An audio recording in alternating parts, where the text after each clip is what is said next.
एक समय की बात है।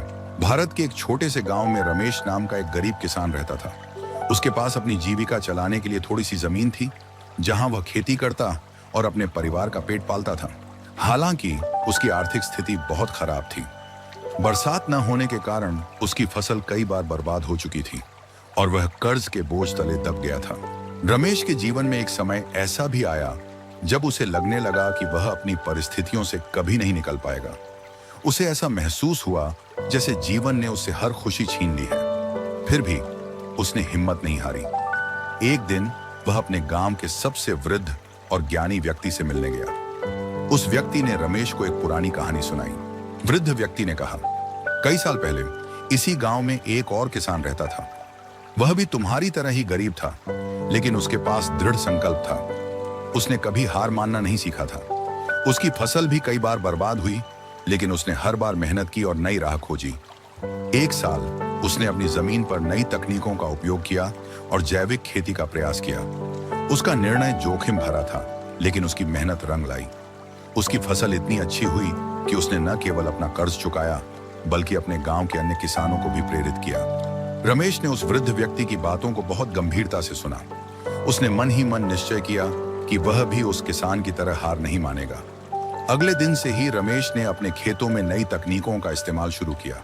उसने विभिन्न फसलों का अध्ययन किया और जानकारियों का उपयोग किया। उसने जैविक खाद और पानी के प्रबंधन के नए तरीकों को अपनाया। इस प्रक्रिया में उसे कई चुनौतियों का सामना करना पड़ा। गांव के कई लोग उसका मजाक उड़ाते थे और कहते थे कि वह समय और पैसा बर्बाद कर रहा है, लेकिन रमेश ने उनकी बातों पर ध्यान नहीं दिया। उसे पता था कि अगर उसे सफलता पानी है तो उसे कुछ अलग और नया करना होगा।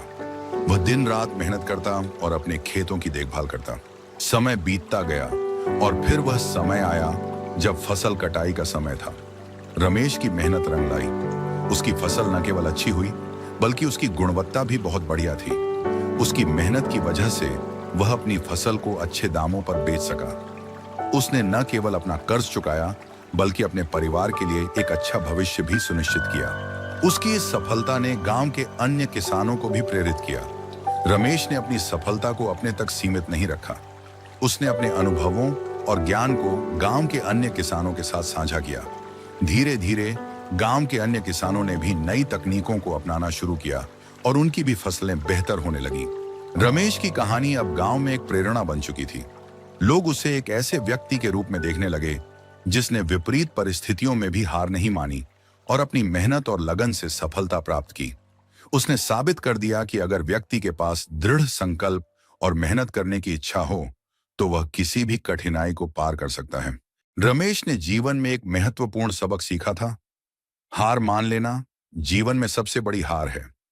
उसने यह भी सीखा कि समस्याएं और चुनौतियां जीवन का हिस्सा हैं, लेकिन उनका सामना करना और उनसे कुछ नया सीखना ही असली जीत है।